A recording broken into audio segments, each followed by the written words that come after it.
You are the host now. Okay, perfect. Let me make sure I put other people in the waiting room. They don't need to listen to all of this. Okay, so we just have our two judges. Let's make them the co-hosts. Let's redo that. Where is it? Already did it. Okay, perfect. Thank you. And let's see. So Uvesh is still not here. And our fourth judge is not here. So Priya, can you check on our judge number 4? And I'll check on Uvesh quickly. And Vijaya, are you still here? Yeah, I'm here. Okay. So quick question. I know you've been with AAPI for a long time. Would you be open to speaking a little bit about AAPI in the beginning? We would love to know more about the history, more than what I know at this point. If I can ask Dr. Ravi Kolli to quickly join. Is that okay? I mean, yeah, that would be great if he can join. Yeah, this short Let me call notice, if he him. wants to speak, that would be great. Okay. Okay, so Uvesh has joined. Let me make him the co-host. Let's do that. Where is, yeah, so this is Uvesh. Let's make him co-host. And I think Dr. Hussain has joined as well.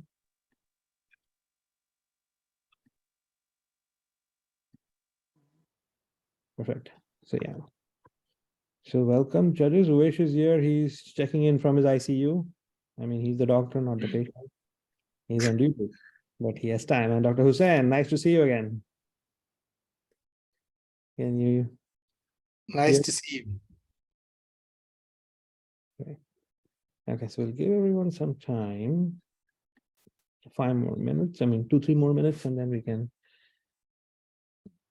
start. So before we go on, judges, do you all have the links for both oral and poster, the Qualtrics links and the schedule? Yes. Okay. And the only thing is you need to put the name of the presenter there, and then it's just a quick, just select it. It's a very smooth thing. If there are any issues, just note it down on your paper and you can send it to me, or you can send it in the judges group if there is any technical issue with the.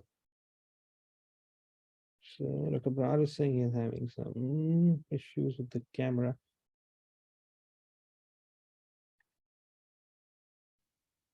Let's see. Is it me doing the recording and go from there? So good morning, everyone. My name is Zishan Mansouri. I am the president-elect for AAPI MSRF, and I'm currently at Harvard, finishing up a second fellowship.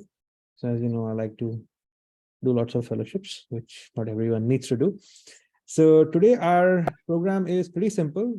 We will have a few oral presentations, I believe 4 or 5 number, and then we have 5 poster presentations. We have 4 judges. In addition to that, we have a talk by Dr. Urvish Patel, who's the sponsor. So he's going to talk about research update organization and the importance of research for residency applications. So we'll go in sequence. We'll talk very briefly about AAPI, then Dr. Rishik will talk about the judges, and then judges can give a few words of advice to our applicants and our students. And after that, we will start with the oral presentations, followed by Urvish's lecture, and then we'll have our poster presentations. And for the judges and the students, the format is pretty simple. Oral presentations, you have 5 minutes to present. At the 4-minute, 30-second mark, Rishik is going to just blurt out 30 seconds with a warning saying that you have 30 seconds left. And at the end of 30 seconds, you need to finish. It will be a hard stop, irrespective of where you are in the presentation. And then 3 minutes for questions for judges. And always feel free to chime in for the questions at that time. And even for posters, the timing is different. So for posters, it will be 3 minutes of presentation and 2 minutes of questions. And then we have awards for the top 2 for each category. So that is how it will go. If you have any questions, feel free to post it in the messages or directly ask me if you don't want to put it in the comment message, and we can definitely take it from there. So today, instead of giving you a very, very long presentation on the thousands of things that AAPI is doing, I will just briefly take you to the website and show you what exactly they do. So we can just start with Instagram, since that seems to be better representation of what we see. So the first thing I want you to know that AAPI is a pretty old organization. We started in 1982. And for those who don't know, we are 20% of all physicians in the United States. So AAPI represents roughly 80,000 membership all over the United States. The main AAPI is there, then there is a AAPI YPS, whereas when you are a young physician, roughly 7-8 years out of your training, which can be residency fellowship, you can be a part of the YPS chapter. MSRF is basically medical students, residents, and fellows, which is the third section. So if you go to the main AAPI USA page, that is where you will see the activity. So the next main conference, this is in Las Vegas. It's Friday 2/17 to Sunday 2/19. This is specifically focused on YPS and MSRF. It's not the main conference. In this conference, the focus is more on activities related to youngsters. And it's like, okay, there will be program director panel, there will be like people coming together, there will be lots of academic stuff, but lots of fun activities that go on till early morning. So you can definitely go there and check out what's being done there. There will be a research competition for our folks with awards, and some of our judges or all of our judges may make it there. And Urvish is going to also be there and have like a research symposium. So that would be helpful. If you want to attend the main conference, in addition to this, that is happening in Philadelphia. I don't think they have announced it properly yet, but basically the conference is happening July 9th. It'll be a 4 to 5 day thing. And it is in downtown Marriott in Philadelphia. So that will be a much bigger conference. I think 3,000 to 5,000 people attend. So if you are interested in joining that conference, that would be great.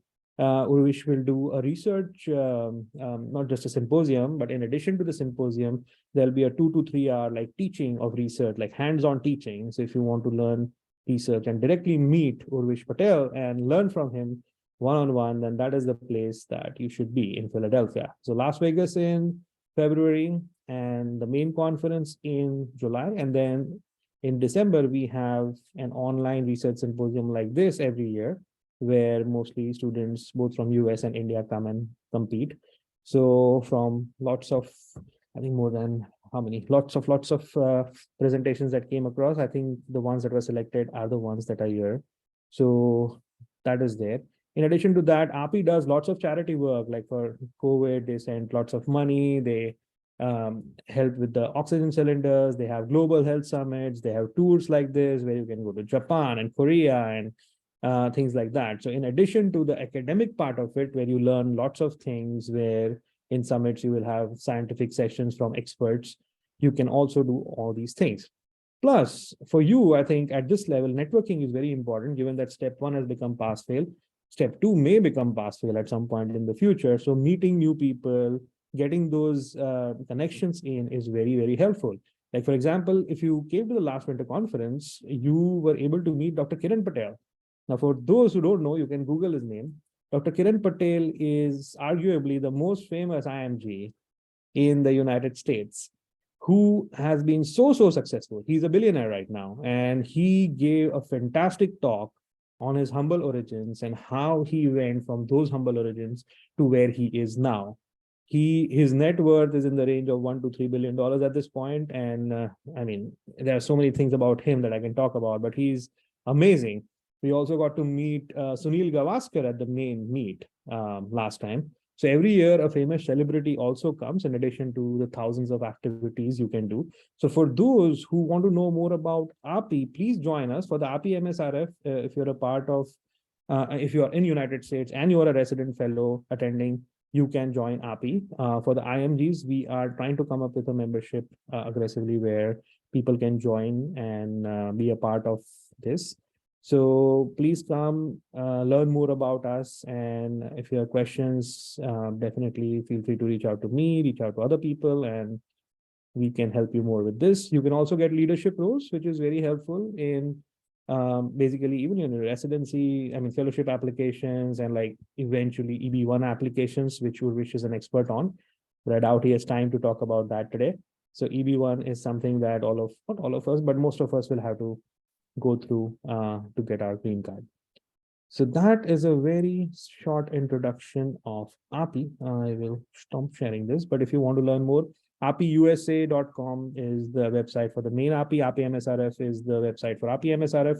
And if you want to learn more about the convention that's going to happen in Philadelphia, you can just Google AAPI convention. So that would be very helpful. And with that, I would like to hand it over to Rishik to introduce our 4 judges, and then we'll let them speak or give a little bit of advice to our applicants today. So over to you, Rishik. Thank you very much. That was very nice history and insight into AAPI. So good morning, everyone. My name is Rashik Kaul. I'm actually a PGY7 cardiac electrophysiology fellow at NYU. Just a little bit about myself. So I'm just going to dive into introducing our great judges that we have today on the panel in no particular order. And I apologize in advance if I mispronounce any names. Dr. Pritika Manaktala is the first one. She's originally from Mumbai, India. She completed her medical schooling in St. Petersburg, Russia. And then after that, she returned back to India to practice medicine. Her journey's gone through the UK, where she worked for the NHS. And then finally, she moved to the United States, where she did residency training in Ohio and Canton Medical Education Foundation.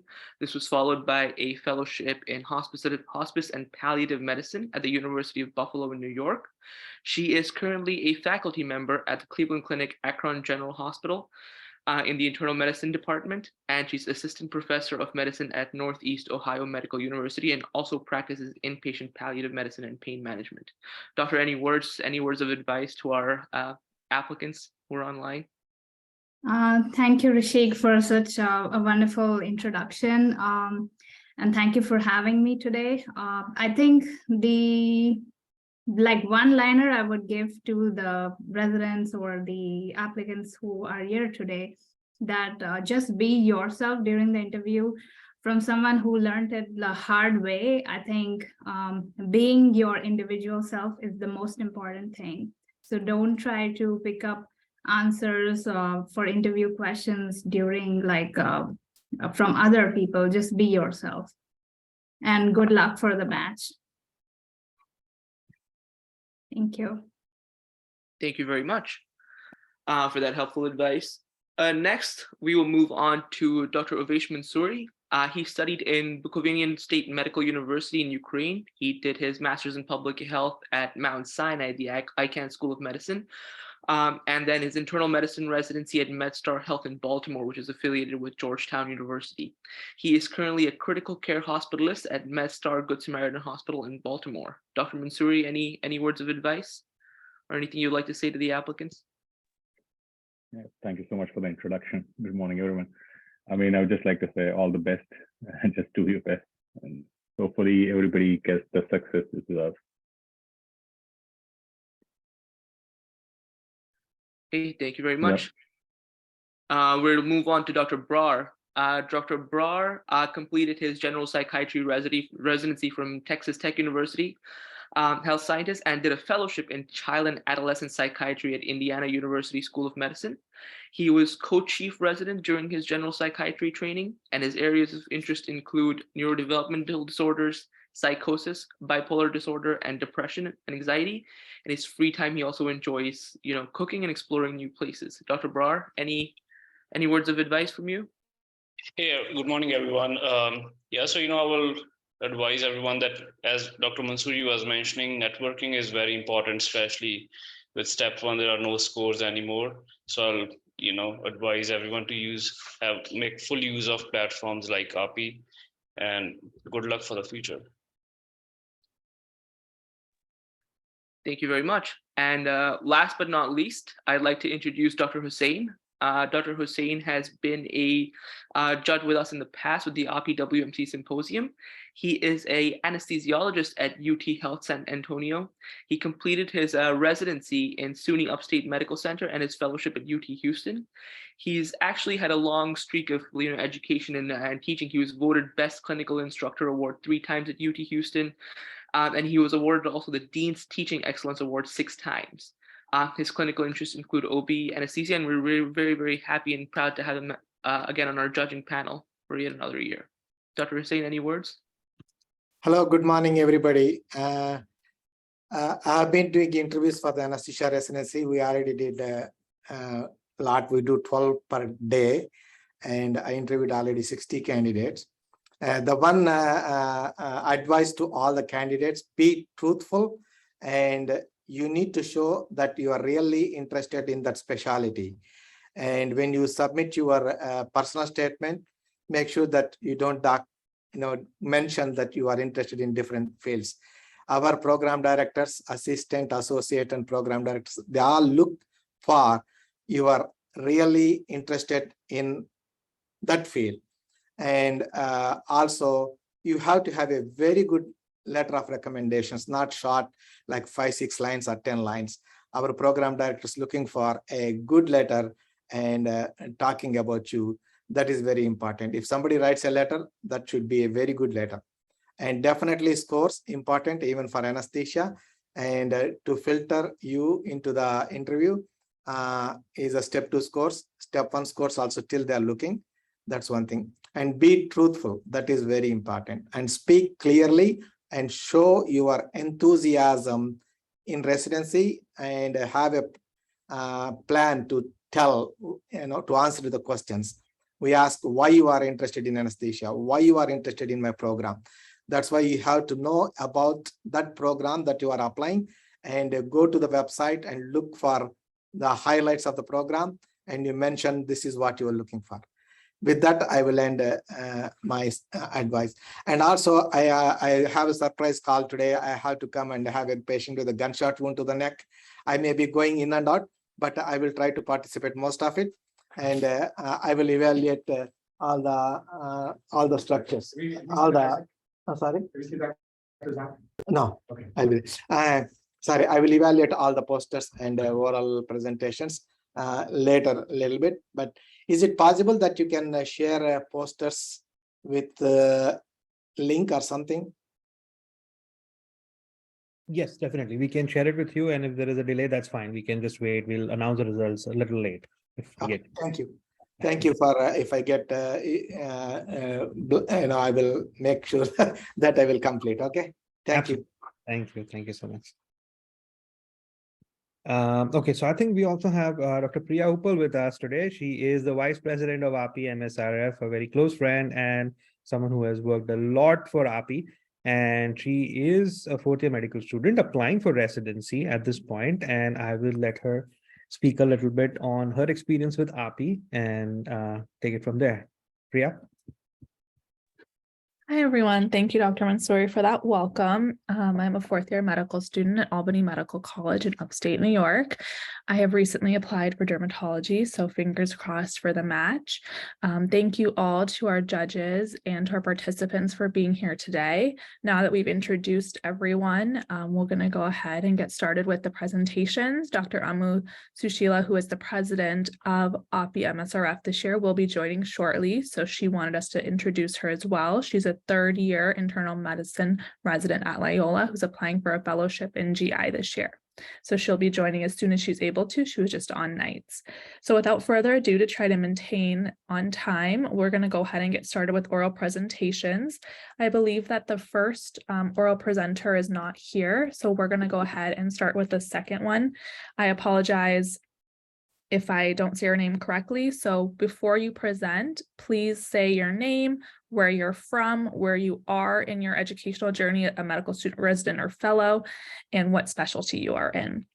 So the first presenter is going to be Dr. Tarun Kumar Suvari, presenting on comorbidities and vaccination. So I'm going to go ahead and pass it over to Rashik to share his screen, and I believe then we'll pass it over to Dr. Suvari to present.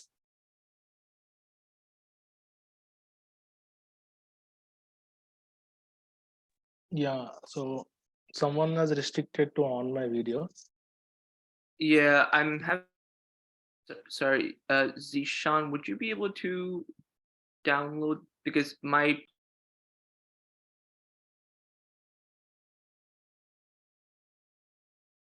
Can you see my screen? Yes, we can. Yes. Okay.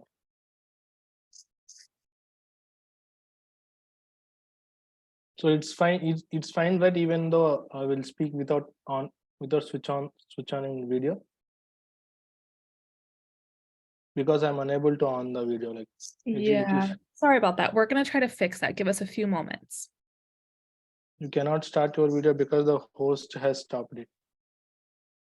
Yeah, we're gonna try to fix that right now. My apologies.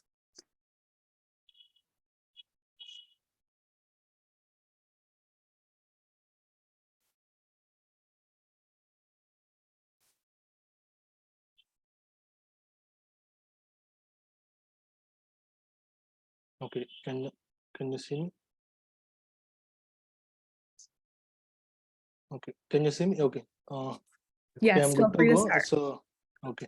So good evening, everyone. So good morning, everyone. So myself, I'm Tarun Kumar Subari, final year medical student from Rangaraya Medical College, Kakinada, Andhra Pradesh, India. So I'm going to present my research topic on comorbidities and vaccination significant influence on post-COVID-19 functional and health status, a single center experience from South India. So coming to the background. So if you see in the past, there are many pandemics which have happened, but none of the not many of the people have given much attention towards the post-COVID-19 syndrome. So like SARS or MERS, we have found out that long-term complications were there among survivors of COVID-19.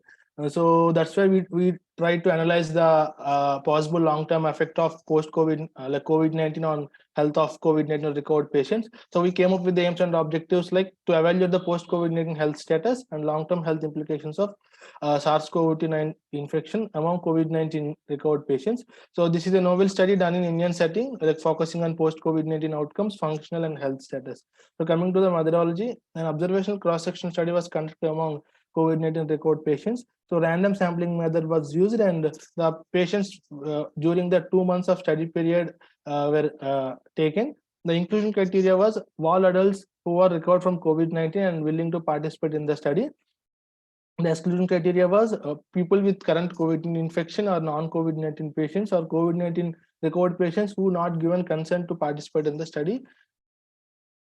So coming to the study tool, so there is a standard tool published by Clock et al. In European Respiratory Journal, which is post-COVID-19 functional status scale, so which we have used. So a post-COVID-19 functional scale is a scale grade is assigned to study participants based on the present functional status and compared to the situation on the day of discharge. So along with the PCFS scale, so few questions related to post-COVID-19 health were also included in the questionnaire. So an informed consent was taken from all study participants, and before taking the interview, like the design and the purpose of the study were clearly explained to the study participants. So this is the study tool which was developed by Clock et al. So which has 0 to 4 grades, 0 being no limitations, 1 being negligible limitations, 2 being with there are few symptoms which were present, and 4 like with increase in grade, the severity of symptoms or the difficulty to do daily tasks were increased. And coming to the statistical analysis, so data were entered into Excel spreadsheets, and SPSS was used to analyze the mean and standard deviations. And the chi-square test was performed to determine the role between socio-demographic factors and the questions used. So coming to the total of 80 patients were included in the study, which we have received during the two periods, like two months of study period. So the mean age was 37 years plus or minus 15.15 years. So among the study participants, majority were the males, which are 57.5%, and only 47.5%, which is nearly half of the study population, has no functional limitations. So among the people who have post-COVID-19 limitations, so fatigue was the most common with 30%, followed by anxiety with 23.7%, and the cough, which is 6.25%. So coming to the comorbidity status among the study population, so diabetes and hypertension with 10% have diabetes and hypertension, and 7% have both diabetes and hypertension. And outcomes of the COVID-19 infection, so only 15% were hospitalized, and most of the people were recovered in the home quarantine. And among the hospitalized patients, the mean hospitalization was 13.6 days. And coming to the analysis of grades among the study participants, so 47.5% have 0 grade, which is no functional limitations, and grade 1 23.75%, grade 2 17.5%, and grade 3 6.25%. So among to the vaccination status of among the record patients, so 24% have vaccinated before COVID-19 infection and 26.5% vaccinated after COVID-19 infection, and 49.4% majority of the study population were not vaccinated. So coming to the relation between PCFS score and 30 other seconds social left. demographic. Okay, so we got like statistical significance between PCFS score and number of symptoms, and PCFS score and hospitalized patients. And with increase in age, PCFS score was increased.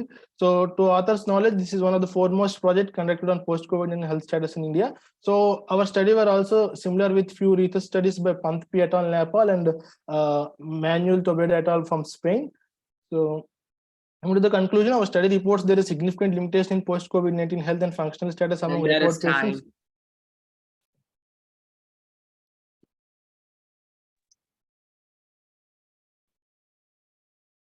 Thank you for that excellent presentation. We are going to open it up to the judges to ask questions.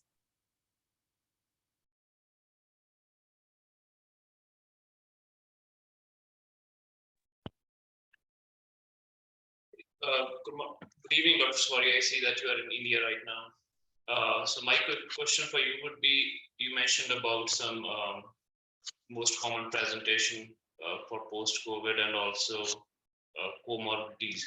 Did you compare this to other worldwide studies? Was it any different, or was it also the same pattern of symptoms that you saw? Yes, sir. We have compared with other studies like which I have mentioned in the discussion. Like there are a few more studies which are conducted similar to us. One from Spain, one Nepal. So like almost like with a minor difference of 1 or 2%, the symptoms are almost same in both studies. Like even though the symptoms which were reported. Sure. Thank you. Thank you, Tarun, for that presentation. I have a question for you. I saw that the population, the age that you used was around 37 years plus or minus 15 years. Is there any reason that you did not choose the older population, which probably would have had more long-term effects? Yes, ma'am. Like we can say it is one of the limitation, because like while in sampling there might be a bias because we randomly choosing the population, and it was during like second wave, I think second wave or third wave of COVID-19, and mostly not much older people preferred to come to the hospital setting. So maybe that's the one of the reason why we got more study population from young people. Okay, thank you.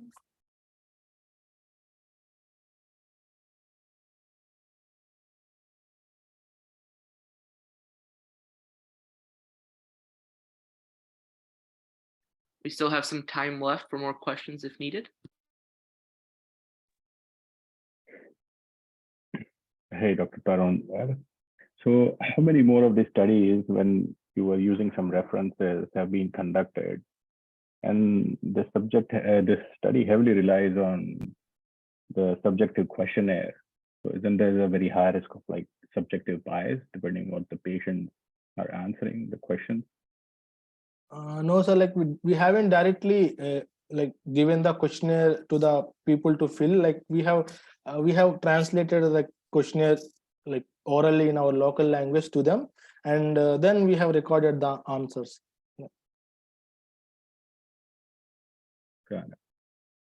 Thank you. Thank you, sir. I think Dr. Brar wants to see his references. Do we have a reference slide behind? I mean, before this? Yeah, so one of the question is that were appropriate citations or number were used or something. Yeah. Good. Thank you. Thank you so much. Thank you so much, everyone. Thank you so much, judges, and thank you so much, AAPI MSRF, for providing us opportunity to present. Great, thank you so much for that. And with that, we will go ahead and move to the next participant. So we have Dr. Elvi Simalachalam Kuthalupala. I'm so sorry, please pronounce your name correctly. who's presenting on medication adherence.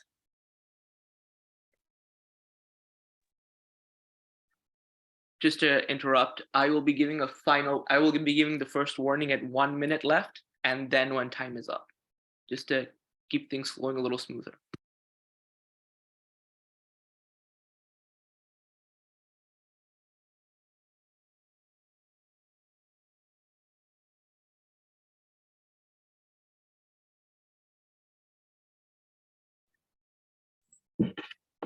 Yeah, Looks I am like- audible. Okay. Okay, can you, yeah, we can see you now and hear you. Yeah, is my screen visible? Yes, sir. Good luck. Yeah, greetings to everyone. I am Dr. Elvis Machalam Kutikuppala from Konisema Institute of Medical Sciences, Amlapuram, Andhra Pradesh, India. I am going to present my research topic on medication adherence, compliance, and malnutrition in a rural geriatric population of India. So, medication adherence and malnutrition are most trending topics currently, and the mean medication adherence of the patient declines from 80% in the elderly patient who take the medication once daily to 50% in those patients who take medications 4 times or multiple times daily. So the medication adherence of the patients towards treating chronic illnesses like diabetes and hypertension is around 50%, which could be much lesser in developing countries like India, which need to be evaluated timely. So hence poor medication adherence and reduced patient compliance and malnutrition are the independent risk factors for morbidity and mortality in the geriatric population, especially from the rural health setting. Therefore, this study was the first of its kind in the lines of the Indian geriatric population of the rural health setting, assessing both malnutrition and medication adherence together. So this is a cross-sectional observational study conducted in rural areas of Wardha, Maharashtra, and studied period was December to August 2022. And the inclusion criteria was geriatric population with at least one underlying disease condition that given consent was included in the study. So to assess the medication adherence, Moresky medication adherence scale was used, and for the malnutrition, mini nutrition assessment scale was used. Then data collected from the assessment tools for entered the Excel sheet and statistical analysis was performed. Then a total of 109 people participated in the study, of which 56 were male and around 48% were females. The mean age was 72.5 years, and majority of them have both diabetes and hypertension. Then the mean total screening score was 18, and the mean MMA score was 4.99, and majority of them has low medication adherence, around 53.2%. Yeah, this is the graph showing the majority of them have risk of malnutrition, and majority of them has low medication adherence, around 53%. In the malnutrition marginalized patients, the low adherent patients were more prone to malnourishment. This was significant with less than 0.05%, p-value less than 0.05. Then good medication adherence is essential to achieve good prognosis status. Our study findings were similar to the Govind et al., but their medication adherence malnutrition was less. In our study, as this is a rural health setting, the malnutrition was more prevalent in our study. So our studies were also similar to a study by Srivalli et al., in which to assess the medication compliance, 46% were fully adherent to the prescribed medication, which was higher than our study. So finally, our study revealed that more than half of the geriatric population were at malnutrition risk and had low medication adherence. So assessing the nutrition status of the elderly patients early and its correlation with medication adherence and patient compliance will help to minimize devastating consequences on geriatric patient and the healthcare system, especially from the rural health setting. So these are my references, and thank you.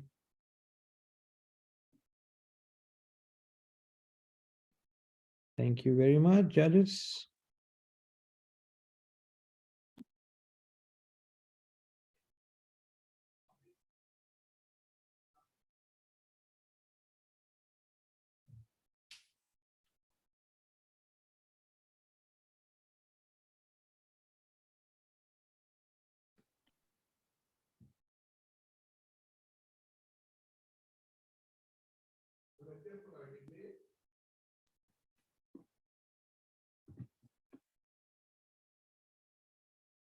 Hello. Dr. Yes, sir. Simachala. Yes, sir. The presentation was very brief, which is good. So again, if you can just tell again briefly, what was the initial purpose and a little bit more about the scoring system that you used? Yes, sir. We used for malnutrition, we used malnutrition assessment scale, which is a 8-point questionnaire, which ranges from low risk and medium risk and high risk malnutrition. So in our study, we had just a sec. So what are the criteria they use to risk stratify those? If they're yes, whether sir, they're so this is an interview questionnaire, sir, door-to-door interview we have conducted. So in this malnutrition MNA assessment, their food intake and the midterm circumference, all these are taken into criteria, sir. Based on their skin thickness, skin fold thickness, and all these, we stratified them into risk of nutrition, sir. Risk or malnutrition, malnourished or normal malnourishment. Yeah, thank you.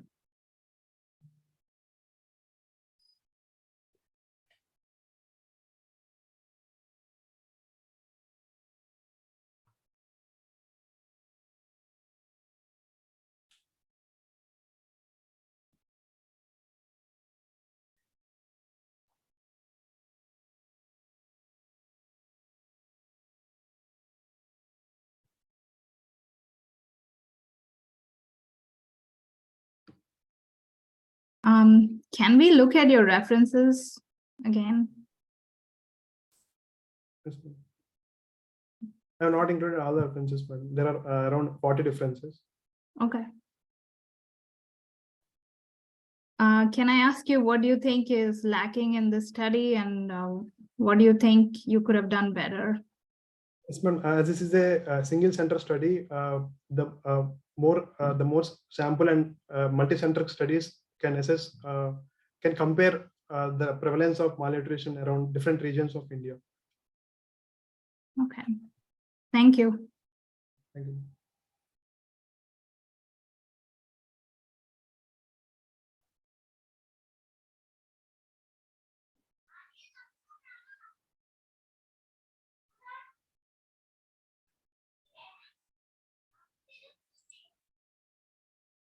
Okay, we're at the 3-minute question time.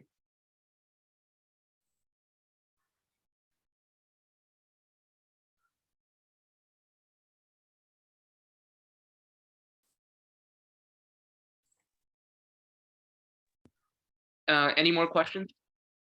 Since we have a little bit more time. If not, we will pass to our sponsor, Dr. Urvish Patel, for a brief talk. 1 second.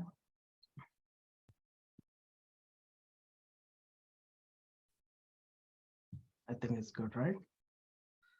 Good morning, everyone. And thank you so much, AAPI, for providing the wonderful platform, not only to us, as well as international medical graduates, especially the people who are right now located in India. My name is Dr. Urvish Patel, and I'm Chief Education Officer, and I operate this research update organization. We are located in Houston, Texas. We founded this organization in 2019, February, with the goal of promoting the clinical research and its application to enrich community health. We begin with giving our educational consultation to physicians. Down the road, we help international medical graduates, residents, fellow, and faculty to help with their quality improvement projects, as well as we help them to learn the research in a very short manner. I would not like to spend much time over why you should come to US and what is the benefit of practicing in US. I thought there will be few more international medical graduates who are in dilemma that whether they should choose US career or not. But I think looks like majority of you are residency applicants or fellows or residents, so it's better that we can skip that part.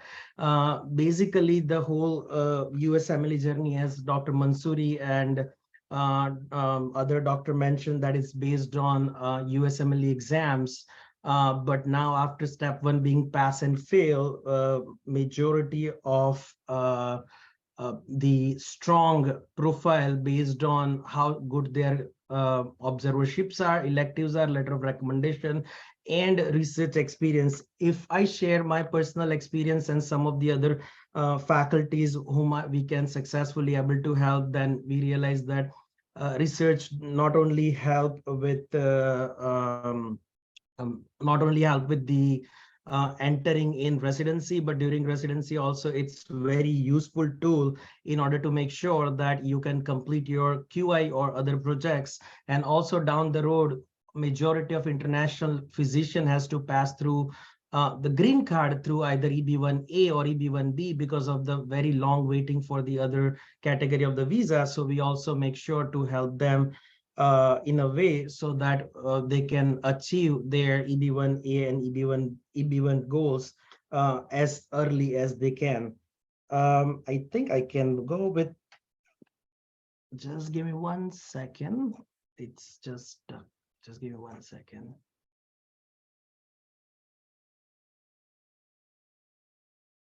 Yes.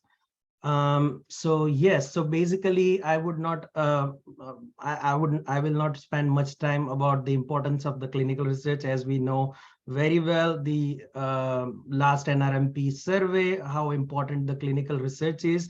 But here I would like to emphasize more on how early one should start clinical research education and how early one should start about learning the basics of clinical research. I think I'm very happy to see that we are having some of the medical students who just have presented some of their study.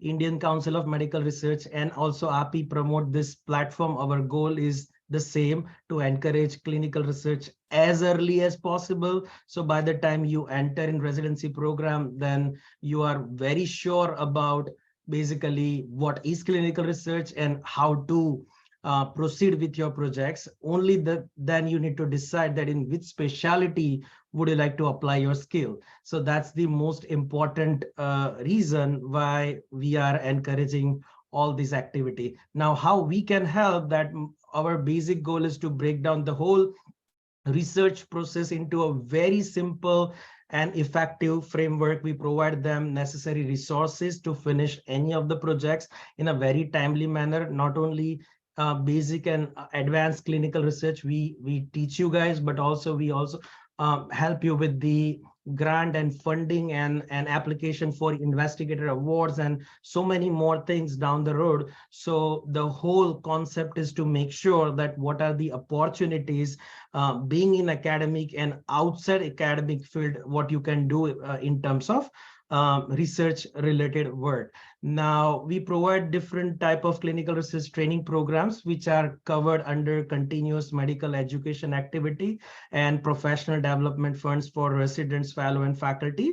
For international medical graduates, we also provide them the installment plans and the plans that they can pay after they are in United States. And we help them to learn clinical research training, as well as we coordinate with other hospitals, and we make sure that the faculties will train them with between 6 months to 1 year, and they go through the structured coursework in which we cover from research question to all the way to submission, the stepwise approach to understand the clinical research in those 1 year.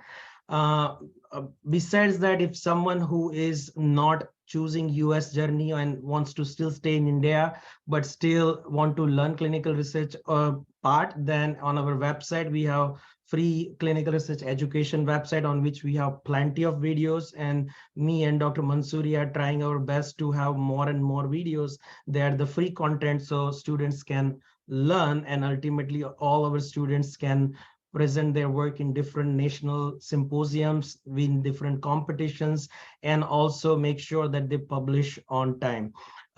So this is all about what we are doing as a part of a research organization. But also I would like to a little bit put the knowledge that, let's say, the people who are presenting today, we are going to make sure all their accepted posters and abstract will be indexed to Google Scholar through our one of the partner, Curious. That's a now Springer Nature Publication House group. What you need to do is simply, this slide will be available to all the judges and all the students, so you can just go through the process, but simply you are to go to this website of Curious of Research Update and submit your research on a right hand side corner with choosing your poster presentation category. Once you choose the poster presentation category, make sure with very accurate fill up the title, abstract, category, and keywords. I strongly recommend do not make the mistake in that. Otherwise, multiple time we need to send back and reject the abstract or poster. So make sure you upload everything properly. Followed by that, choose the meeting. And this is, I remember this is exactly 1 year before, last year, December 2021, we had the same day this symposium. So that presentation is from that time. So basically, once you choose, there are plenty of options are there. Choose our today's AAPI MSRF Virtual International Research Symposium 2022. Once you choose that symposium, add all the author's name. Curious can identify using email address, but in case if email address will not be identified, then follow the step-by-step process and then add the author's detail. After you add the author's detail, you will get chance to upload the poster in PNG, JPG, and TIFF format. And once you upload the poster, make sure preview your work. And after you preview your work, you can click on publish. It will come on a backend side with our other judges and editorial team. We will make sure that once the peer review process will complete, we will put it probably over 1 week period of time on in AAPI MSRF international session. In the poster presentation, you can track your poster through this tab.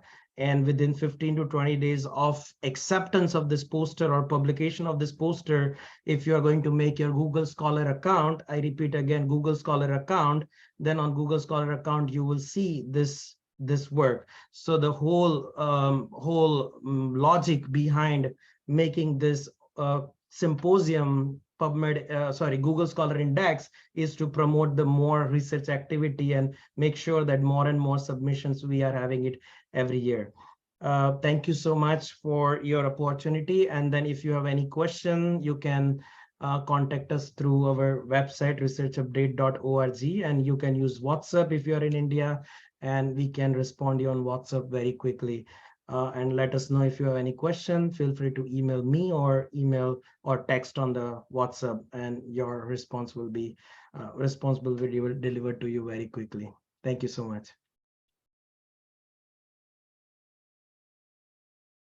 Wonderful. Thank you so much, Dr. Raish Patel, for that excellent presentation. It's a great resource for medical students, residents, and fellows, and we encourage you all to continue doing research throughout your medical journey.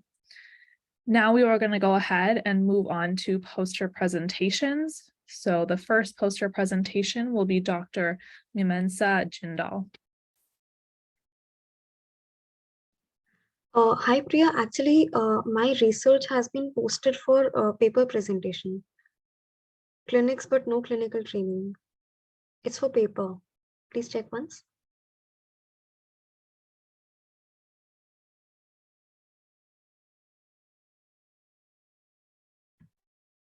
All right. I'll pass it over to Rashik. What do you mean by paper? I mean oral presentation, not poster. Oh, okay. The one titled Clinics but no clinical training. Oh, okay, perfect. We'll go ahead and have you do that now. Can you share my screen? No, just to Sorry. clarify, you are in the poster presentation section, but you are presenting it as per what has been given to us. You are the first. Sir, actually, I have two submissions. One is for oral presentation titled Clinics but no clinical training, decoding the impact of COVID-19 lockdown. That is going by the name of Dr. Amir Maroof. He is the corresponding author for my research, but the presenter Yeah, I am the presenter and I've Oh, mailed okay. also regarding the same. Yeah. Makes sense. So you're doing the oral. So judges, this is the Yeah. third presentation that is under the name of Amir Maroof. So that is the one that is there. Yeah, you can start with that. That's fine. So let's start with the clinics, but no clinical training, oral presentation first. Yeah. Thank you so much. Good luck.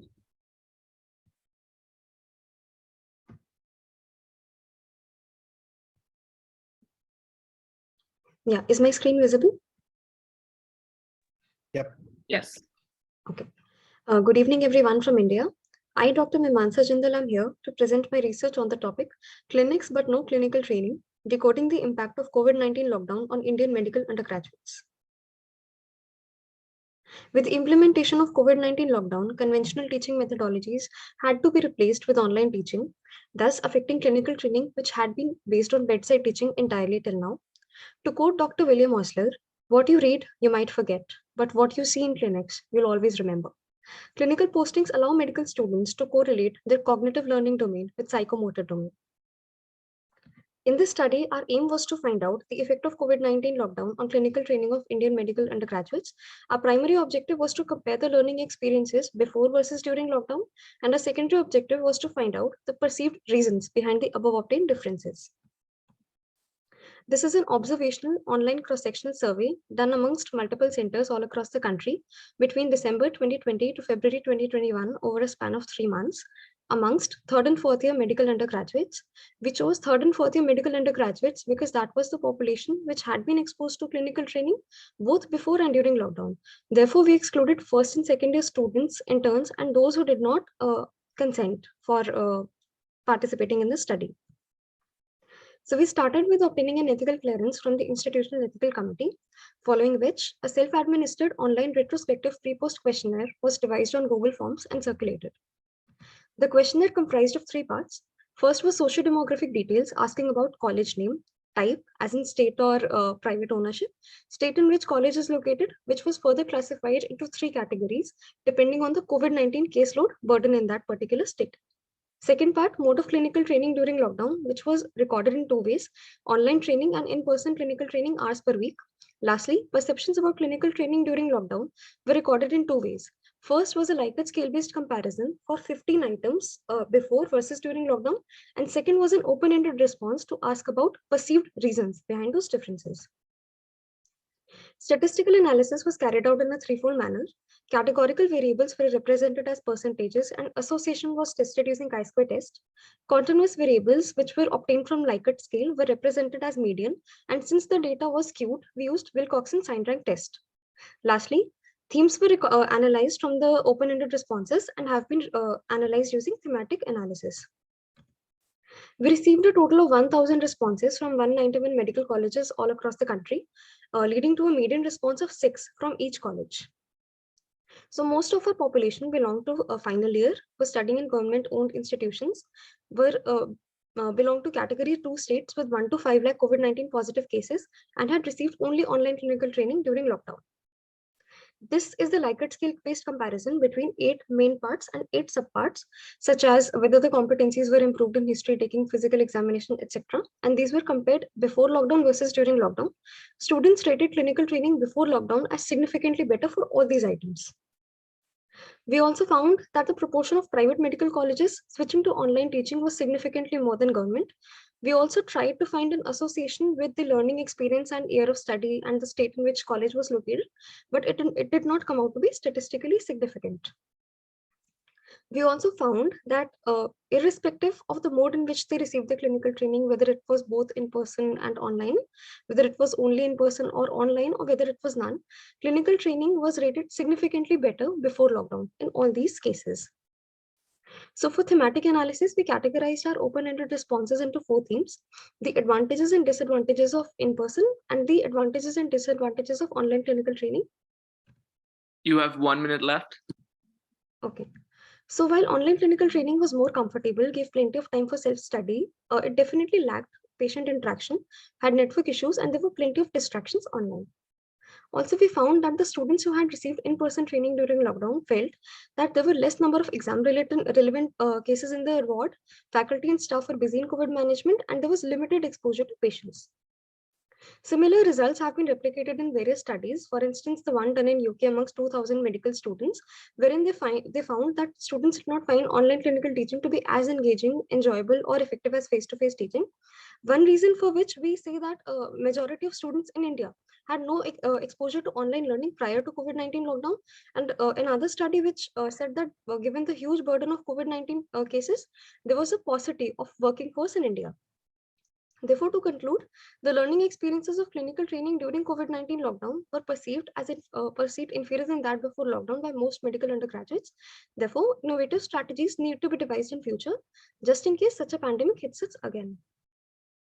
The limitations of the study include that the questionnaire was not interviewer administered, and also we couldn't conduct a pilot study to validate a questionnaire, although the face and construct validation was ensured and the Cronbach's alpha for reliability was calculated, which came out to be more than 0.7 for all questions. Here are the references for my study. Thank you. Thank you very much. Judges, over to you. We have 3 minutes.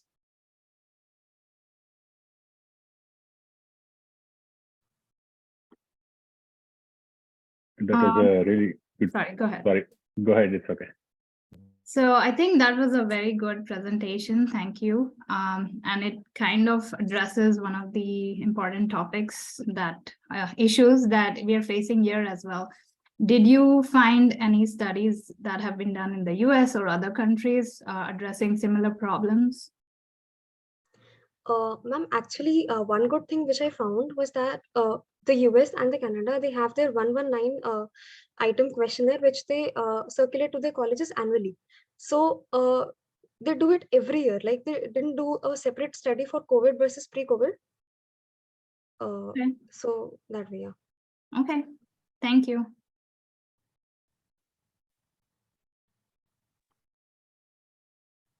Hi, that's a really good presentation. My question is, how do you intend to use this study, for example, specifically to your institute? How do you think is it going to be helpful in making changes? And what kind of changes are you expecting?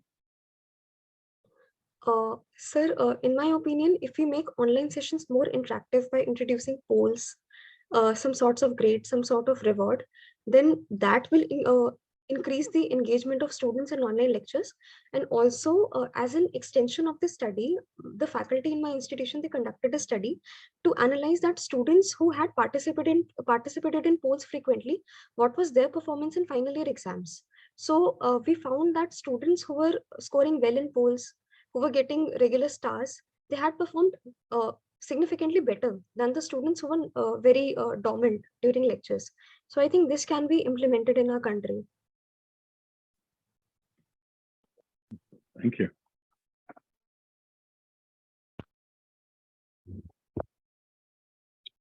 Yeah, I don't have any question, but I want to say a really good presentation. Thank you so much, sir.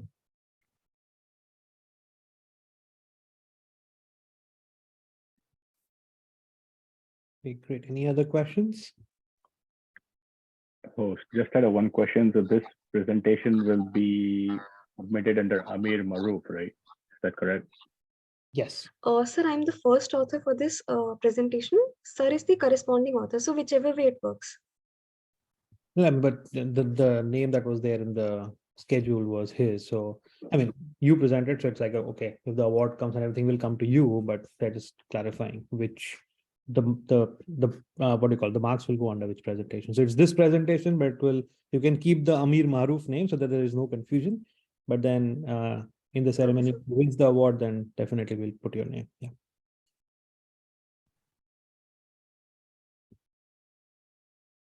Okay, Thank you so much, sir. Thank you so much, ma'am, for giving me this opportunity. You're welcome. So Zishan, I might have put it in her name. Do you want me to submit another one? But you put it in the oral presentations thing, right? Not in the posters. Yeah. Okay, that should be fine. We'll take it. We'll take care of it. Yeah. Okay. All right. Thank you. Thank you. And then I think Urvish has a question.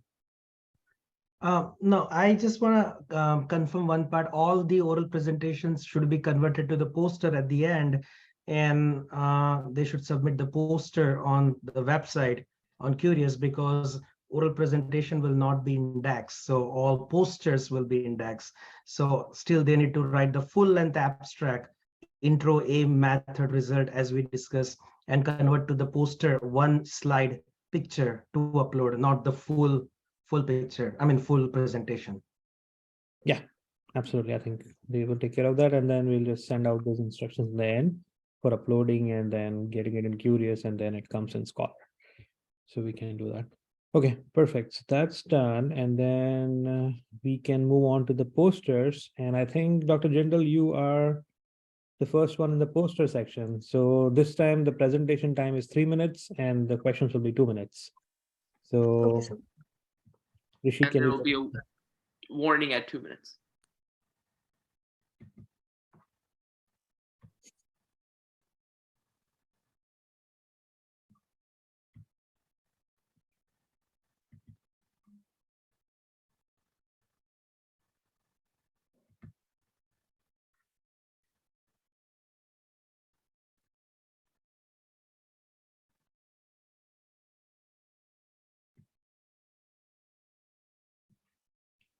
Is my screen visible? Yes. Okay. Good evening, everyone. I'm Imansa Jindal. I'm here to present my Your research poster on the topic. Your poster is not, though. One of your screens is visible. Sir, is my poster visible? The one with acute No, cholangitis and acute the cholecystitis. the poster is in your folder is visible. Okay.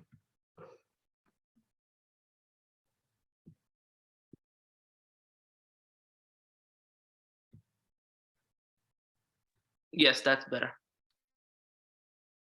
Okay. So can I start? Yep. Good evening, everyone. I, Dr. Mimansa Jindal, am here to present my research poster on the topic acute cholangitis with acute cholecystitis with gallbladder hydrops, a diagnostic and therapeutic challenge.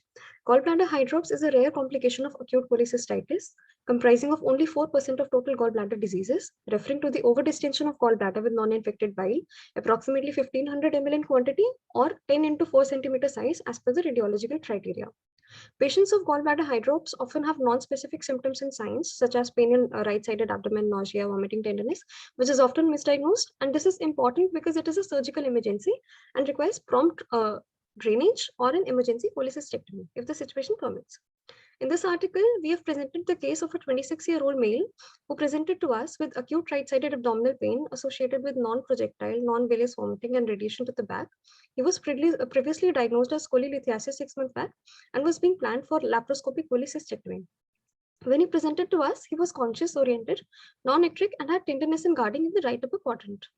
He was vitally stable. Our differential diagnosis at that time included biliary colic, acute cholecystitis, acute pancreatitis, acute appendicitis, and acute gastritis. However, with the due course of time, he deteriorated, and on day 2 and 3, he became febrile, ectric with generalized abdominal pain, absent bowel sounds, tachycardia, ARDS, and metabolic acidosis. His lactate and TLC counts were rapidly rising. We ordered an immediate CCT which showed an overdistended gallbladder with free fluid in pericholecystic area, dilated CBD, which was suggestive of gallbladder hydrops, with acute calculus cholecystitis because this patient was a known case of gallstones earlier. So we did an emergency ultrasound-guided percutaneous cholecystostomy. The drainage initially was golden bile, as you can see in the third column. And initially it was 500 ml of water bile. It gradually improved to golden colored bile in the second week of presentation. Here are the CT images and the MRCP image. His TLC counts rapidly improved till the second week and so did lactate. Fever charting, gradually the patient also became afebrile till the second week of presentation. Therefore, the patient was discharged in an improved and vitally stable condition and was referred to a higher center for ARCP and duodenal papillotomy. To the best of our knowledge, we know that the patient also underwent laparoscopic cholecystectomy later. Percutaneous cholecystostomy refers to the image-guided sterile tube placement and external drainage of gallbladder contents. According to the Tokyo Guidelines 2018, this patient was falling in grade 3 category for both acute cholangitis and acute cholecystitis, which required urgent biliary drainage, organ support, and antibiotics. And this patient was managed according to this only. Depending on the severity and the patient's general condition, it is on to the surgeon whether to choose between drainage and resective procedures. In this condition, we chose to perform a drainage procedure first and a delayed repair later. Here are the references for my study. Thank you.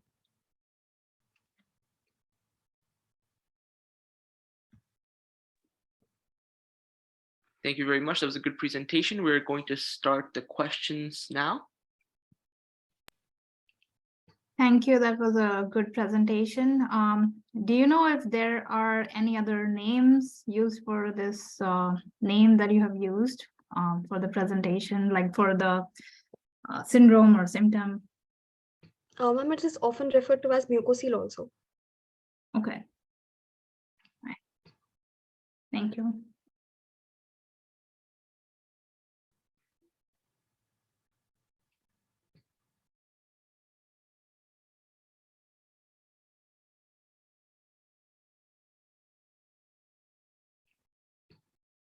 Any other questions?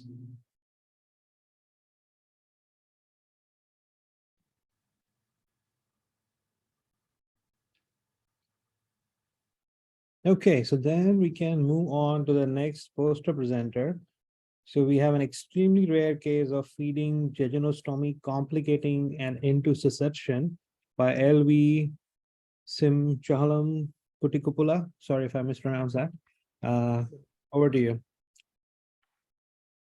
He is the co-host, so he should be able to, yes, he should be able to share his screen and.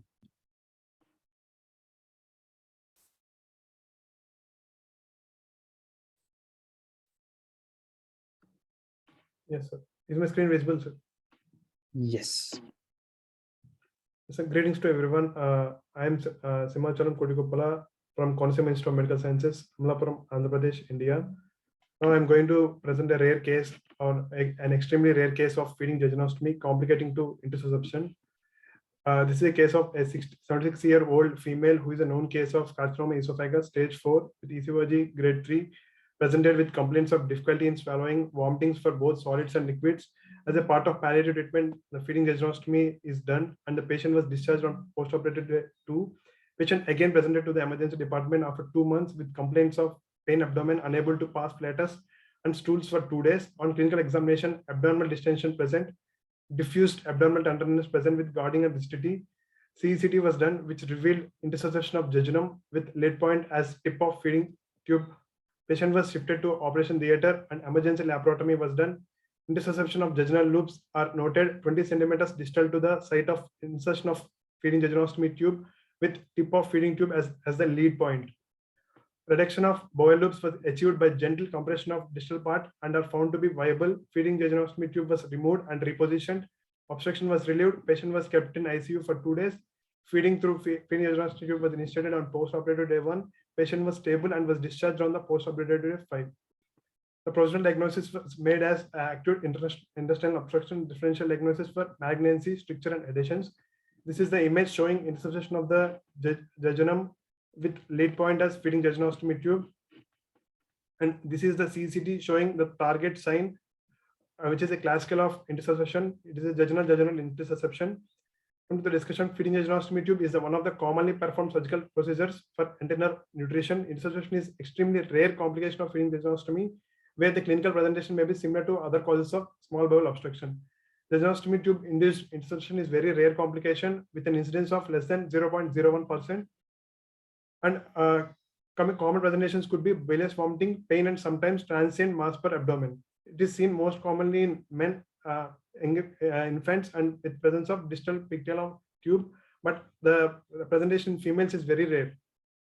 So some take-home points are keeping in mind some technical points like fixing the tube at 4 to 5 centimeters segment of jejunum to the abdominal wall instead of a single point fixation of the tube, and keeping the distance of minimum 15 centimeters from the duodenal jejunal flexure to the FJ site may help in preventing this complication. So thank you. We are within the time limit, so no time issues.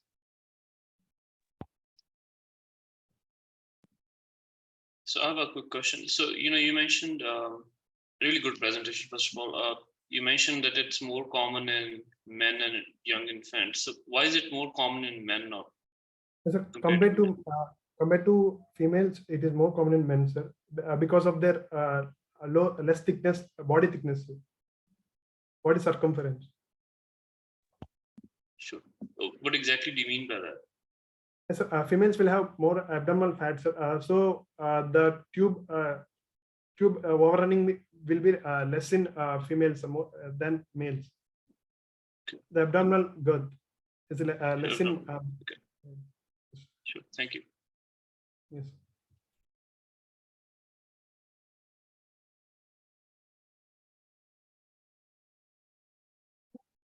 This is Hussein.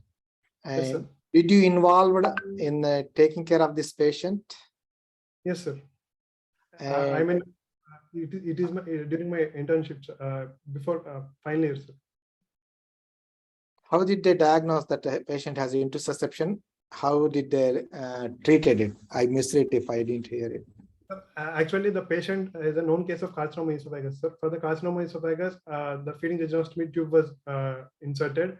After the post-operative day, the patient again came back to the hospital with complaints of abdominal distension, sir. So we investigated the case and we found in the CECT abdomen, sir, there is a target sign, classical feature of intussusception, sir, jejunal intussusception. So afterwards, the laparotomy was done and the intussusception was confirmed, sir, with the lead point as feeding jejunostomy tubes. How you know this happened after the jejunostomy tube? Sir, here the lead point was the jejunostomy tubes, sir. Okay. It dragged the jejunal that contains jejunal loop of the jejunum is dragged by the feeding jejunostomy tube. The feeding jejunostomy tube acted as a lead point, sir, for the intussusception. Okay, how did they reduce the intussusception? Did they do laparoscopic or did they look like you open the belly? Yes, sir. Open, sir. Okay, got it. Thank you. Nice presentation. Thank you.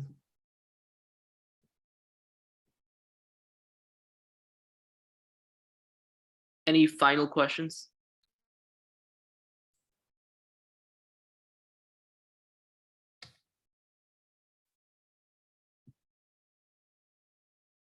Okay, so if we don't have any other questions, just wanted to check. Is Sohi Mistry here? I see an account by the name of Simmer, but I'm not sure if that is Sohi Mistry. Let me make her the co-host and see.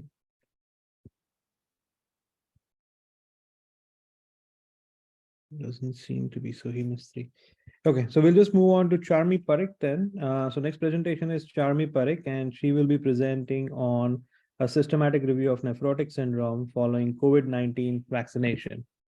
Charmi? Sure, Dr. Mansoori. I'll just share my screen.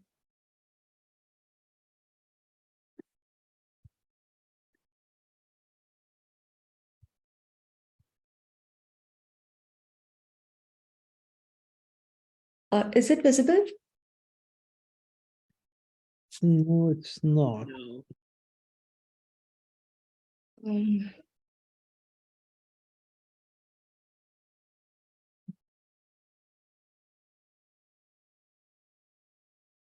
It's visible, I guess, right now. Okay. Hello, everyone. I'm Dr. Charmi Parekh, and I'm from India, currently applied for internal medicine residency. And today, my topic for presentation is systematic review on nephrotic syndrome following COVID-19 vaccination. So basically, it's a rare complication of COVID-19 vaccine. And till date, we could only find 21 articles for this topic. So the basic aim was like to provide a wider understanding behind the incidence, etiopathogenesis, and management of the nephrotic syndrome following COVID-19 vaccination. So we actually collected around, I think, 1,200 articles, out of which, after all the qualitative analysis, we were able to land on 21 articles with a total of 74 patients. The quality analysis was done based on 3 major checklists over here. Majority of them were case reports and case series. We included Johannesburg Institute checklist, Newcastle, Ottawa scale, and AmStar checklist. In results, we could find that, first of all, we divided the patients based on two categories, the new incidence as well as the relapse cases of nephrotic syndrome. The mean age of patients was something around 49.21, so we can say around 50 years. Regarding the type of vaccines, majority of the patients were from Pfizer. The next one was Moderna and AstraZeneca, and very few had taken Janssen and Coronavac. In our literature search, I'm sorry, we noted that around 50% of the patients were diagnosed with MCD, and the rest of them were minimal change disease, or we can say focal segmental glomerulonephritis and MPGN. In our review, we observed that majority of the patients were treated with corticosteroids, and mycophenolate was also added in around 10.81% patient. And I can say around 8% patients were treated with corticosteroids and rituximab, and just 5% were treated with rituximab alone. In our review, 43 patients showed complete remission, whereas 3 showed partial remissions and 4 patients did not show any remission at all, but we couldn't find data of 24 patients till now.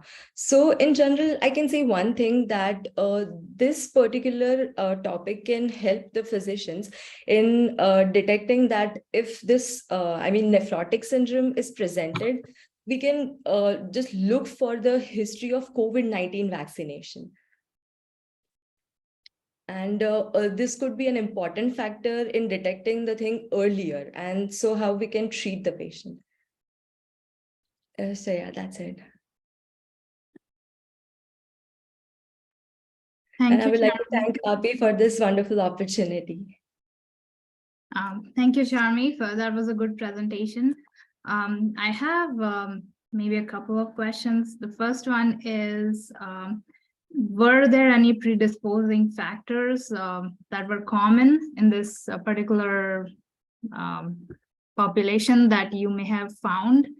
And the second, sorry, go yes, ahead. I believe that the age played a very huge role, and the patients who took Pfizer vaccine were in majority.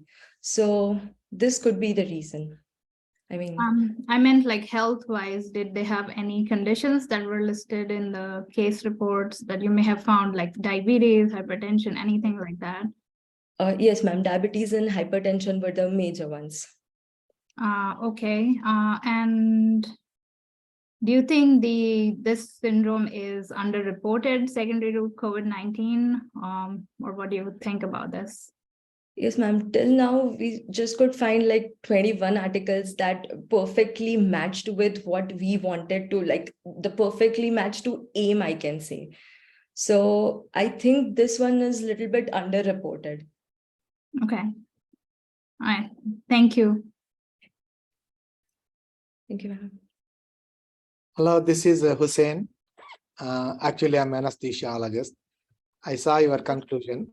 Knowing the etiology of the nephrotic syndrome, you said will help managing the patient. Yes, sir. And how do you manage if the patient, this nephrotic syndrome is from COVID? How do you manage? You already, the patient is already had COVID, and the management of nephrotic syndrome. I'm not a nephrologist or internal medicine, and I think it's the same management. Am I right? Nephrotic syndrome. I know we have internal medicine. Then you said that by knowing the cause is from the COVID, how does it make any difference in management? So we can detect. I'm sorry. Did you get my question? Yes, yes. So I believe that by knowing this, and we also concluded one thing, that if we know the etiogenesis before, I can say etiology before, we can land up to the diagnosis earlier, and by that thing, we can save the patient from reaching up to CKD or complete renal failure. Do you see any difference? Any difference in pathological report? Patients with the diabetic versus other causes, and how do you come to a conclusion this is from the COVID, not from other cause? We particularly found out the case reports regarding it. So, they already had it. So we didn't find anything new, but we just collected it. I can say that. Okay. Yeah. I know. I mean, whenever you do a study, you have to see primary outcome and secondary outcomes, and then you have to prove that is from the COVID. And Yes. and it will, if it changes the management, that is useful study. But good job anyway. Thank you. Yeah, thank you. Doctor, I would like to add something to this. So they were able to confirm it through many of the diagnoses, like even the renal biopsy. And from the history, we could find out that, especially related to the relapse cases. So many of them were also in the case of a situation of relapse after receiving the vaccine. So this could play a role. Do you have any idea, Charmy, how soon after the vaccine that these cases were noted? Like, yes, ma'am. That was a huge range, I can say, ranging from 5 days to 125 days. So everyone presented differently. okay. Thank you.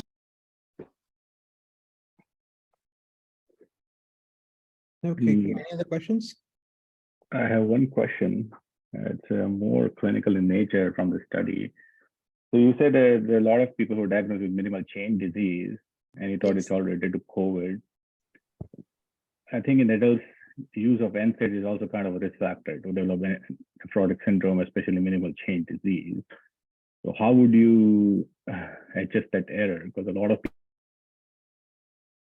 getting a vaccine, you can have some symptoms, reaction to the. And was there any increase in use of NSAIDs? And were there any predisposing risk factors that are considered, like any genetic risk factors or hereditary risk factors for people already at a high risk of CKD? Sir, I get your point, but we particularly didn't focus on the genetic or hereditary factors at this point. It was majorly focused on the type of vaccine and the comorbidities they had. Got it. Thank you. A good presentation. Thank you. Okay, great. I think we are out of time for the questions for her. Next, we have a poster presentation from Rajya Lakshmi Satyanarayan. I think she is presenting on, I think the case was recurrent nephrolithiasis in a patient with cannabis hyperemesis syndrome. So over to you, Rajya Lakshmi. You should be able to share your screen. Hello, sir. I'm Dr. Rajalakshmi Satyanarayanan, a graduate of Stanley Medical College, Chennai. I hope you are able to see my screen, right, sir? Can you just came up? We can't see your video, though. I mean, we can't see your face. Or I can't see your face. Okay. Now can you see Now my we can see that. Yes. And so you have 3 minutes. Sir. And at the 2-minute mark, Rishik is just going to tell you that there's a 1-minute warning. So 3 minutes for presentation, 2 minutes for questions. Sure, I understand. Thank you, sir. Okay, I'm going to present a case on recurrent nephrolithiasis in a patient with cannabis hyperemesis syndrome. As we all know, nephrolithiasis, also known as kidney stones, is found in approximately about 12% of the world population. And according to Enhance, it is about 8.8% of population within the United States. And kidney stones mostly composed of calcium, and they are formed by means of crystals within supersaturated urine. And mostly people having diabetes, obesity, and hypertension are known to have nephrolithiasis. But we are going to present a case where the patient is is having chronic cannabis hyperemesis syndrome. So a 28-year-old American Indian male presented with a case of chronic nausea and vomiting, and he also has pain in the right upper abdomen, which the pain was insidious in onset and constant. And so he was treated on normal saline and Dilaudid and tamsulosin and ceftriaxone.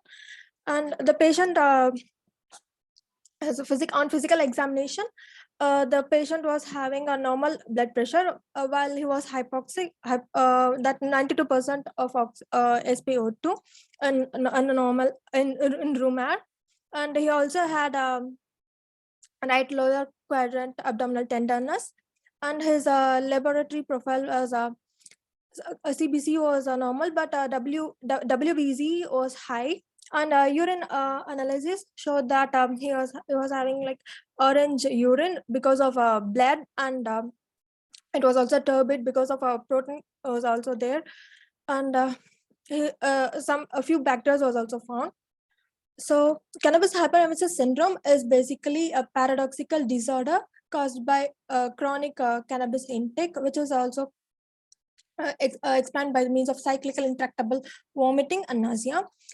Previously, it was difficult to identify pain caused by this cannabis hyperemesis syndrome and their colicky pain because of nephrolithiasis. But recently, Mayo Clinic has this case series of 98 patients where they presented with colicky pain, but they also said that the presentation they described the presentation into 3 different phases, where they have described that the pain presentation was opposed to that of a traditional colicky pain, which was explained by the compulsive hot water showering in the patients of cannabis.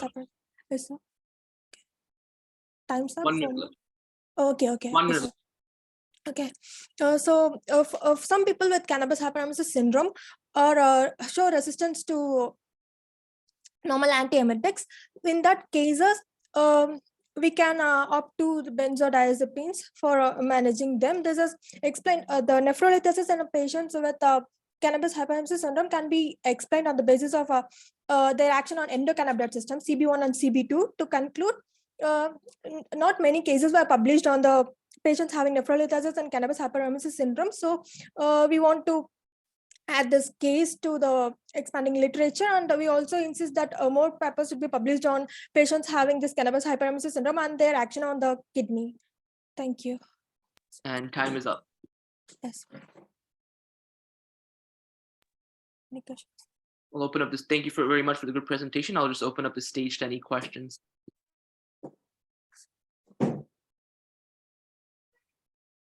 Hello, this is Hussein, anesthesiologist. Nice presentation. Thank you so much, sir. What is your name? Satyanarayan? I'm Rajalakshmi Satyanarayan. Rajalakshmi Satyanarayan. I know we do give Marinol, also known as Dronabinol, for cancer-related vomiting. And it's a treatment, actually. Cannabinoid is a treatment for Yes, sir. That's a paradoxical reaction. Yes, I get it. And I am thinking it could be allergic reaction. Somebody initially, when they take medication, they started throwing up, then having a fulminant anaphylaxis, like a severe anaphylaxis. And did you rule out that it is not allergic, or is there any other thing that is causing it? Maybe he has this renal stones from the beginning, any abdominal pathology? He has a family history of, sorry, I mentioned this poster, but I forgot to say while presenting, so sorry. He has a family history of, and he's also recurrent. He's a case of recurrent kidney stones. He is having recurrent kidney stones, and his also family history of his father also has family like kidney stones. Why they choose the cannabinoid as a treatment? No, in this case, we didn't give cannabinoid as a treatment, but he is a chronic patient who is abusing cannabinoids. He is using marijuana and tobacco, and he is also on cannabinoids for chronic. Yes. That's all I want to ask. Thank you. Yes, sir. Thank you, sir. You're welcome. Hi, Rajalakshmi. That was a good presentation. Thank you so much. I have a question. How did you come to the conclusion that his cannabis use is causing his recurrent nephrolithiasis? How did you conclude that this is the cause? Could it just have been hereditary? And have you seen this in other cases? Otherwise, we could keep it as a hereditary, but there is no evidence. Like we couldn't. We just have to correlate this chronic cannabinoid use and his recurrence. So I just wanted to highlight the maybe there's maybe like interaction of cannabinoid and chronic stones, and we are not ruling it out. So maybe we could keep it into count. Maybe it also be hereditary, that is under question. But being the chronic use and this recurrence, so we further research is needed to rule out whether there is any actual interaction between the use of cannabinoids and cause of kidney stones. That's what I wanted to roll out, and I also want the future researchers to carry out the work on that. Okay. Because I work with cannabis, that's why I have these questions. But thank you. Hey, Dr. Satyanarayanan, nice presentation. I have a quick question. Was the amount of cannabis used or the potency of cannabis that this patient was using, was that, looked into, or maybe any studies published regarding that? To my knowledge, I don't really know how much cannabinoid he used. Actually, our doctor at Appala Sumanapila, he actually mainly see the patient, and I got the case from him, so I'm present. So I also don't know like whether any other case from what I researched. I don't know maybe people with cannabinous hyperemesis syndrome having nephrolithiasis. This is the first case, so that's why I wanted to publish it here. And so that's what, sir. Nephrolithiasis I haven't seen in any patient with cannabinous hyperemesis syndrome, so I don't know the dosage. Sure, no worries. Thank you. Thank you.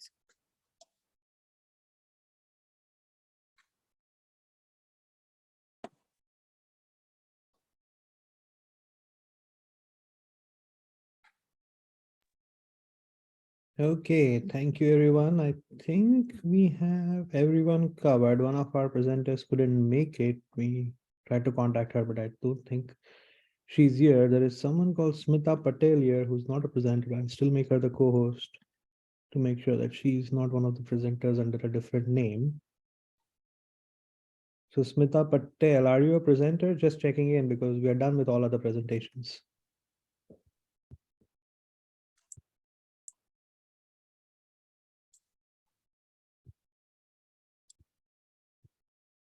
Okay, I don't think we're getting a response there.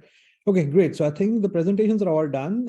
So we are still awaiting some of the scores and stuff. So we will have to postpone the results. So we'll email and Insta that later. But before we end, we would like the judges to speak a few words and then the concluding remarks by Dr. Thampi, who is the president of AAPI MSRF. So we will start with a few words from the judges on how they felt these presentations were and some words of advice for the future. So let's start with Dr. Brar. All right, thank you, Dr. Mansouri. So, thank you so much for having me here, and really good presentations by all the presenters. And I would just say that, good luck for the journey to get into residency. Thank you very much. Dr. Manaktala. Okay. So thank you very much for the presentations. I really enjoyed it. I think it reflects a lot of hard work that has been put into this. I think you guys will do awesome. So good luck with your interviews, and hopefully we will work together in the future. Thank you. Thank you very much, Dr. Manaktala, for those words. The next one is Dr. Mansouri. Thank you, Dr. Mansouri. So it's always a pleasure being here. I think I was here last year as well. Thank you so much for the invite.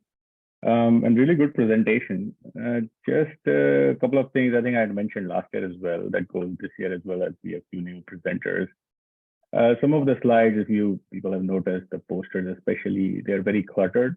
I think the information needs to be more precise and concise, and you should be talking more about your topics than actually reading it from the slide.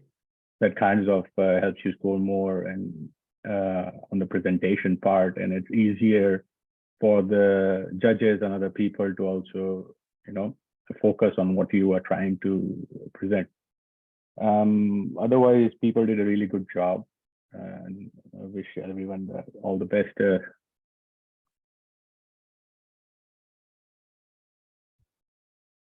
Thank you very much. And last but not the least, Dr. Hussain. It was very nice to see the posters and oral presentations, how the new generation is coming up with ideas of making presentations or research. One thing I want to mention is use your common sense. What will be the end result? What you are going to give to the new generation or to the population? What is the benefit of doing that study? And that's what I try to do. And anything I do in anesthesia, study or research, and at the end, it should make a change in your management or further initiate further studies in that area. And like the other doctor said, it should be very concise, not like a busy slide and audiences can't read. And you put very minimal information on the poster and then explain very clearly and ready for answers to the questions. That is very important. You have to be prepared. You have to think what questions can be arise or can be asked by the judges. You have to be prepared for those questions. And when you apply for residency, it is getting tougher and tougher for international medical graduates. When I joined, there was not much competition still there, but nowadays it's getting more highly competitive. Some specialties like, very competitive specialties in the United States. I rather recommend you to apply the residencies. I know if you want to do ophthalmology, I want to do ophthalmology, it is not possible. Some of my classmates who did orthopedics in Chandigarh ended up doing internal medicine in Coney Island Hospital. And first, getting into the system is very important. Then you can make a change. Don't stick to one specialty. I did stick to the internal medicine pediatrics in the beginning. I ended up in anesthesia, which I didn't like it initially. I ended up doing anesthesia. I am surviving. I am doing good. And what I mean to say is, you have to know your caliber. Means if you don't have a good score and you are trying to join orthopedics or radiology, which is not possible unless you do research or you have a presentations, papers presented in that specialty, then you have a high chance of getting interview. Once you get interviewed, there is a chance that you can be matched. That's all I can say.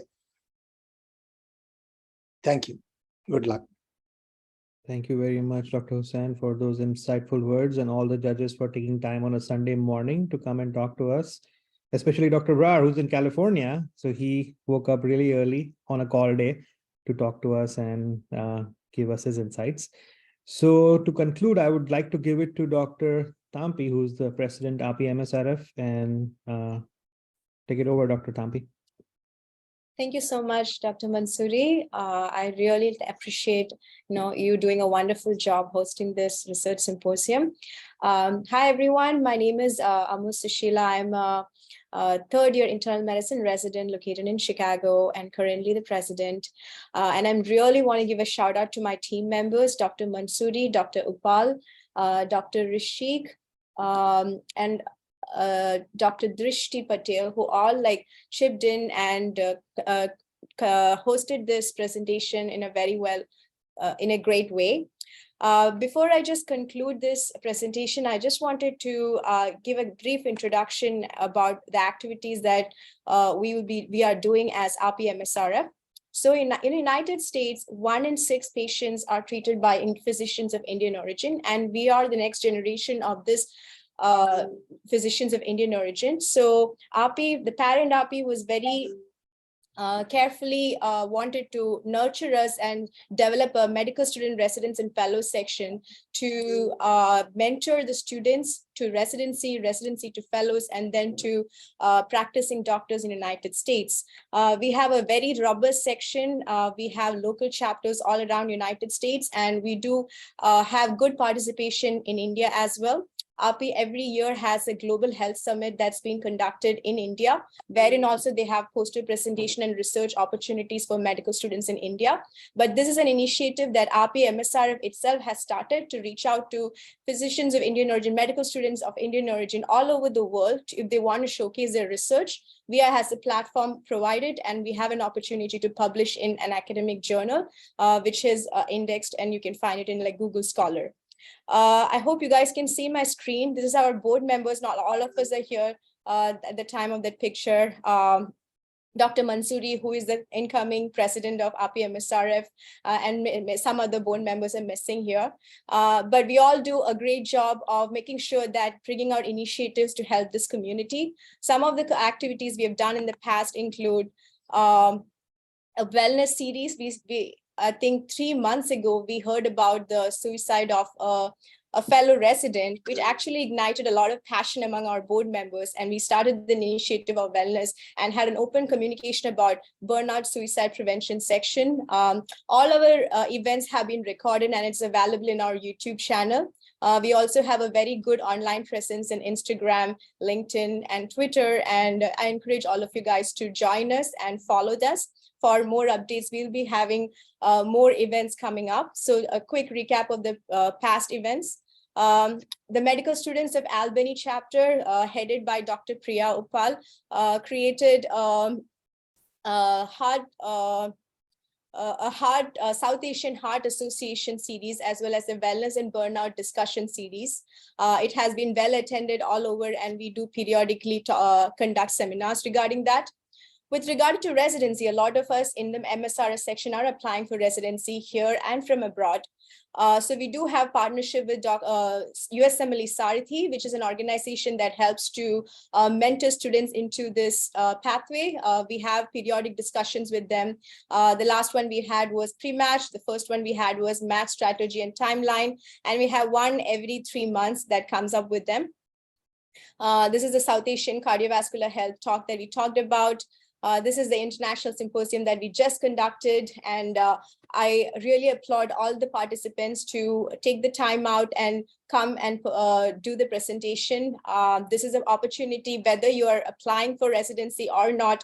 I have people who are very well settled abroad in London, everywhere, who still want to be actively involved in research and want to showcase. So this is a great platform to showcase your research, whatever be your future career goals are, to get mentorship and get connected to the community. The biggest announcement I have is we have our winter medical conference coming up in Las Vegas. This will also have a research symposium component, but it is entirely in person. Along with the research symposium, we have 3 days of dedicated programs committed to these medical student residents and fellows, including mentoring section and a lot of networking opportunities, as well as career guidance. And the QR code over here is for people to, if they want to showcase research over there. Along with that, AAPI has 3 sections. AAPI has the MSRF, the YPS, and the parent AAPI. So we partner with the YPS section and we have a lot of social activities. They are the young physician section who graduated from fellowship or residency and are all practicing within the 10 years of their graduation. So we have a good peer mentorship from them, as well as a senior mentorship from the parent AAPI. And finally, we do have our own academic journal, which is slowly going to be, this was started 3 years ago, and we are accepting articles for medical student residents and fellows, and there are awards presented to the good submissions. This is called the JAPI, Journal of American Association of Physicians of Indian Origin. Having said that, and this is our social Instagram, Twitter, and Facebook, and we also started a YouTube. So I just wanted to conclude by giving a brief introduction about this. I encourage you to follow us and be involved in our activities, and we would also love to hear back from you regarding your feedback of what you would like to hear from us and how we can be of good help to you as well. Having said that, I really like to thank all the judges for coming in and taking the time to fill up the scoring sheet, as well as listening and asking questions. And with this, I'm concluding the presentation. Thank you very much. So Zishan, I think we can conclude it with that would be the closing ceremony. So I will end the Zoom presentation now. Thank you very much, everyone. And yeah, all certificates will be sent to you by email. The winners will be announced as soon as we have the scores. It should be sometime today, hopefully, but for sure by tomorrow. So watch out for your email. And if you don't hear from us by Tuesday, please send out an email. Thank you very much. Take care and have a great Sunday.